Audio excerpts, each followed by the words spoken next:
लेकिन निश्चित रूप से मार्जिन बड़ा होगा हमारा भीतरघात के कारण, क्योंकि वो लोग आपस में एक नहीं है और कहीं न कहीं राजद के उम्मीदवारों को हराने के लिए पूरा प्रयास करेंगे, ललन सिंह जी हो चाहे और भी जदयू के सारे नेता। देखिए, नमस्कार, आप देख रहे हैं डी न्यूज़ और मैं हूं अभिषेक मिश्रा। बिहार के मुख्यमंत्री नीतीश कुमार ने कहा है कि वो भारतीय जनता पार्टी के साथ कभी नहीं जाएंगे। इस सवाल पर बातचीत हो चुकी है, कई दूसरे राजनीतिक सवाल भी हैं। जेडीयू के राष्ट्रीय अध्यक्ष ललन सिंह ने एक बयान दिया, उस पर बिहार में राजनीतिक बवाल है।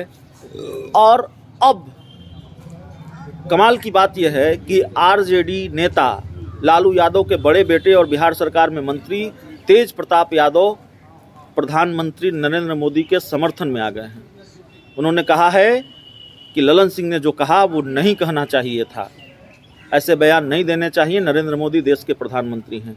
सबसे पहले तो हमारे साथ बात करने के लिए विनोद शर्मा हैं, भारतीय जनता पार्टी के प्रवक्ता हैं। विनोद शर्मा जी, इस बयान पर आपकी प्रतिक्रिया?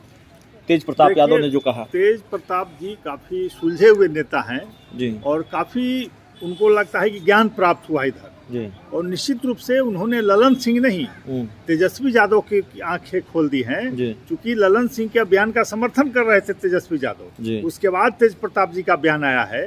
तो निश्चित रूप से उन्होंने देखा है कि भारत का मान सम्मान बढ़ाया नरेंद्र मोदी जी ने, और एक प्रधानमंत्री की जो गरिमा होती है उसको गिराने का अधिकार किसी को नहीं है। और निश्चित रूप से ललन सिंह ने जो हरकत की है, जिस तरह की बातें की है, कहीं न कहीं लगता है कि वो मानसिक संतुलन खो चुके हैं या तो एकदम रोड छाप नेता हो गए हैं। एक रोड छाप नेता ही इस तरह की बातें अपने प्रधानमंत्री के बारे में कर सकता है, और निश्चित रूप से इसकी जितनी भी निंदा की जाए कम है। और तेज प्रताप यादव बधाई के पात्र हैं, धन्यवाद के पात्र हैं कि अपने ही दल के और अपने गठबंधन के नेताओं की आंख खोलने का काम किया है। एक सवाल जो है विनोद शर्मा जी, बिहार में 2 सीटों पर उपचुनाव हो रहा है और दोनों ही सीटों पर करीब करीब आरजेडी और बीजेपी के बीच ही कांटे की लड़ाई है, कांटे का मुकाबला है।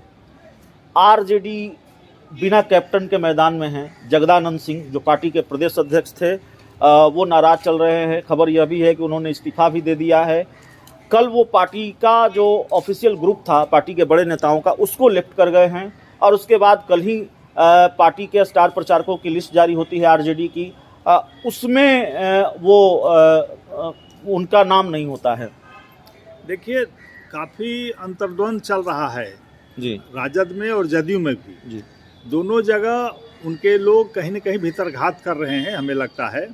जदयू के लोग कहीं भी उनके नामांकन में शामिल नहीं हुए, बड़े नेता कोई भी नहीं गए। यही हमारा आखिरी सवाल भी था। नहीं गए तो एकदम स्पष्ट है कि कहीं न कहीं खाई खींच चुकी है, और निश्चित रूप से हमारे उम्मीदवार वहाँ बहुत मजबूती से लड़ रहे हैं। दोनों जगह हमारे पार्टी के सारे नेता लगे हुए हैं, कार्यकर्ता लगे हुए हैं, और हम लोग का विश्वास है कि जनता निश्चित रूप से विकास और शांति को देखेगी और हमारे उम्मीदवार विजयी होंगे दोनों जगह से। क्योंकि हमारे साथ जब नीतीश कुमार जी थे तो विकास की गाड़ी बहुत निर्बाध रूप से बिहार में चल रही थी, लॉ एंड ऑर्डर दुरुस्त था। लेकिन 1 महीने में बिहार का हाल बदहाल हो गया है, अपराध चरम पर है, माने घुसखोरी चरम पर है। देख रहे हैं कि लगातार सारी घटनाएं घट रही हैं। तो निश्चित रूप से बिहार की जनता तय करेगी, बिहार के विकास के लिए दोनों जगह भाजपा उम्मीदवारों को जिताएगी और उनकी लड़ाई आगे बढ़ती जाएगी। आप कह रहे हैं कि जेडीयू का भीतरघात भी बीजेपी के जीत की वजह बनेगा? देखिए, हमारे उम्मीदवार काम कर रहे हैं, हमको भरोसा है अपने काम पर, लोगों जनता पर, लेकिन निश्चित रूप से मार्जिन बड़ा होगा हमारा भीतरघात के कारण, क्योंकि वो लोग आपस में एक नहीं है और कहीं न कहीं राजद के उम्मीदवारों को हराने के लिए पूरा प्रयास करेंगे, ललन सिंह जी हो चाहे और भी जदयू के सारे नेता। देखिए, आपके दावे में कितना दम है विनोद शर्मा जी, वो तो जब 6 नवंबर को चुनाव के नतीजे आएंगे तब होगा। लेकिन एक बात तो सही कही आपने, क्योंकि जब नामांकन हो रहा था, नीलम देवी जो आरजेडी की उम्मीदवार हैं और भारतीय जनता पार्टी आपकी पार्टी के उम्मीदवार ललन सिंह की पत्नी सोनम देवी, दोनों ने एक ही दिन नामांकन किया कुछ वक्त के अंतराल पर, और उस वक्त हम वहाँ थे, मैं वहाँ था बाढ़ में। जब नीलम देवी नामांकन कर रही थी, जेडीयू का कोई भी नेता नहीं दिखा, वैसा नेता कोई नहीं दिखा जिनको हम पहचान सके। हो सकता है जेडीयू के नेता गए हों, नहीं गए, स्थानीय स्तर के होंगे, लेकिन राष्ट्रीय प्रदेश स्तर के कोई नेता नहीं थे। तो इसको कैसे देखते हैं, इस गुमशुदगी को कैसे देखते हैं? नदारत रहे जेडीयू के नेता।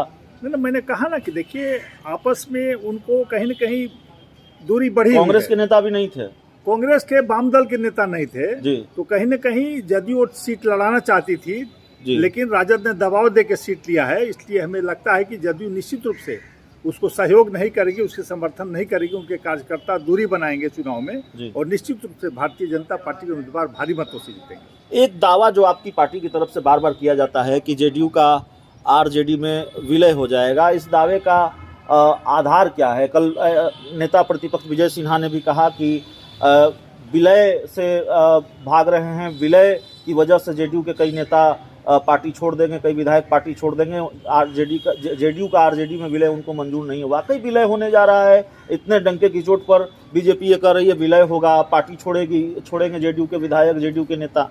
देखिए, भारतीय जनता पार्टी चाहे कोई नेता इसके प्रमाण के साथ ये बातें रख रहे हैं जी, क्योंकि आप देखिए कि लालू प्रसाद यादव जी ने कह दिया जी कि तेजस्वी प्रसाद अधिकृत हैं पार्टी का नाम बदलने के लिए, तो राजद का नाम बदलने की क्या जरूरत हो गई, सिंबल बदलने की क्या जरूरत हो गई?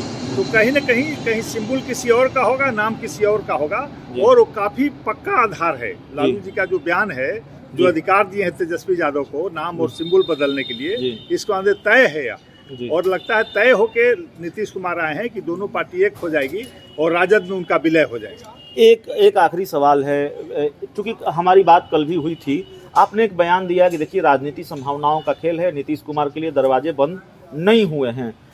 मैं एक बयान देख रहा था, आपकी पार्टी के सांसद हैं रविशंकर प्रसाद, उन्होंने कहा कि नीतीश कुमार के लिए नो एंट्री का बोर्ड लग चुका है, इस तरह का बयान उन्होंने दिया, जितना मैंने देखा, जो मुझे याद है। विरोधाभास नहीं है? आप कहते हैं नीतीश कुमार के लिए नो एंट्री का बोर्ड नहीं है। देखिए, ऐसा है ना, मैंने कल ये भी कहा था कि हमारा केंद्रीय नेतृत्व तय करता है, प्रदेश अध्यक्ष तय करता है, और अभी तक केंद्रीय नेतृत्व की तरफ से ऐसा कोई बयान नहीं आया है कि कल क्या होगा।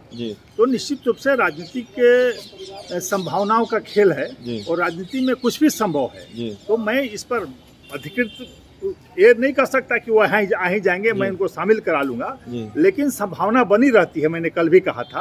और निश्चित रूप से इसको खारिज हमारे किसी राष्ट्रीय अध्यक्ष या प्रदेश अध्यक्ष या तो केंद्रीय नेतृत्व ने नहीं किया है। आरसीपी सिंह को लेकर बड़ा सवाल रहता है कि आरसीपी सिंह का क्या होगा, आरसीपी सिंह बीजेपी ज्वाइन करेंगे नहीं करेंगे, उनको लेकर कोई फैसला हुआ है नहीं है, उनको लेकर क्या खबर है?